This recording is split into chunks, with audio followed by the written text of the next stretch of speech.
David, lots to get at in this new poll. What does it tell us about where this race stands right now?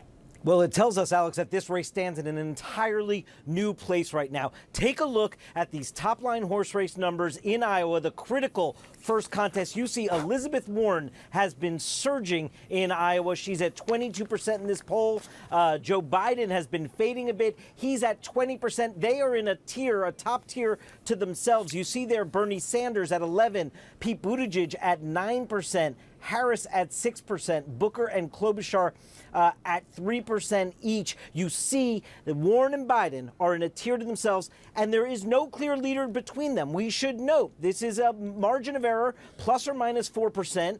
The difference between them is well inside that. There is no clear leader, but what is clear is the direction these candidates are moving in. Look at where they were in June to where they are now, and the story of Warren's surge becomes that much clearer. In June, she was at 15%. She's up 7 points, Alex. She's at 22% now. Joe Biden down 3 points. Bernie Sanders down 5 points. Pete Buttigieg down 6 points. Kamala Harris holding steady and even there at 6%. But there is only one person there making substantial forward movement in Iowa, that first in the nation contest, and that is the Massachusetts Senator Elizabeth Warren. We also ask folks about a different kind of score. We say, hey, your first choice or your second choice, or you're actively considering them, just to get a sense of the sort of menu of options and where the candidates stand in Democratic voters' mind. Take a look at Warren's score here.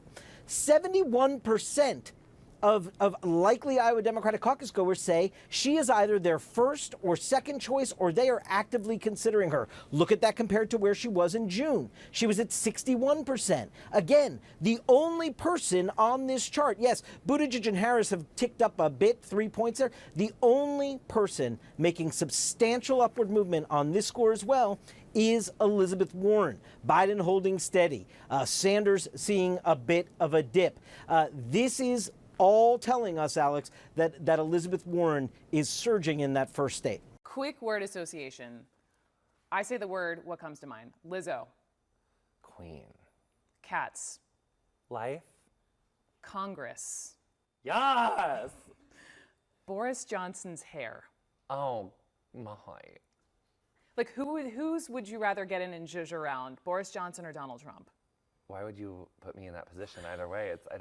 What I would do is I would give them both like a great bottle of Nair and be like, enjoy this new shampoo. It is fantastic, formulated just for you. So we have Tom Jackson from Dallas, Georgia, aged 57. Damn, it looks good. Doesn't that look better? Thank you so much for being here. I'm such a fan of the show, and congratulations on your book. In this book, you are revealing that you are HIV positive. Why did you want to share that with everyone? Part of it was that I wanted to heal, and the other part of it is that, you know, living publicly and experiencing the success of Queer Eye and experiencing this platform, I am someone who's living with HIV. You know, Donald Trump has, you know, fervently argued for the defunding of Planned Parenthood. When, you know, I found out I was positive at a Planned Parenthood last year alone. They provided over 700,000 HIV/AIDS tests to low-income people under Title X, which the Trump administration just forced them out of.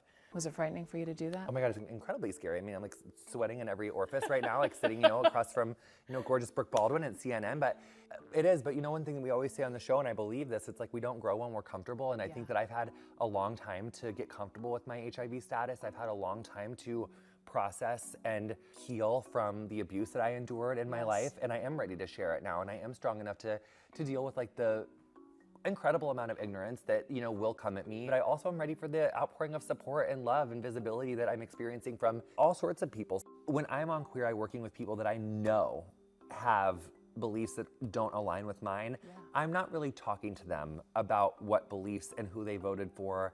Like, I'm trying to connect with them on whatever we can have in common. But I think the other thing, and really this is sobering, and this is not what you wanted to hear based on the question, but I'll say it is, I think what I've really learned is that we have not come as far as we think we have.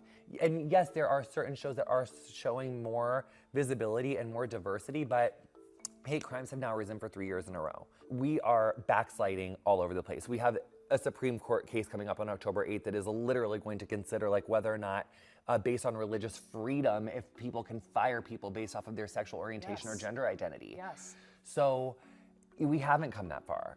I mean, here we are. You're what, 32? Your biggest amount of gratitude is It's just to what? be here. To be here. Like, just to be here. Like, I can't believe that, you know, I can't believe I made it. And I get to have like 4 cats. And like, I'm friends with Michelle Kwan. I know.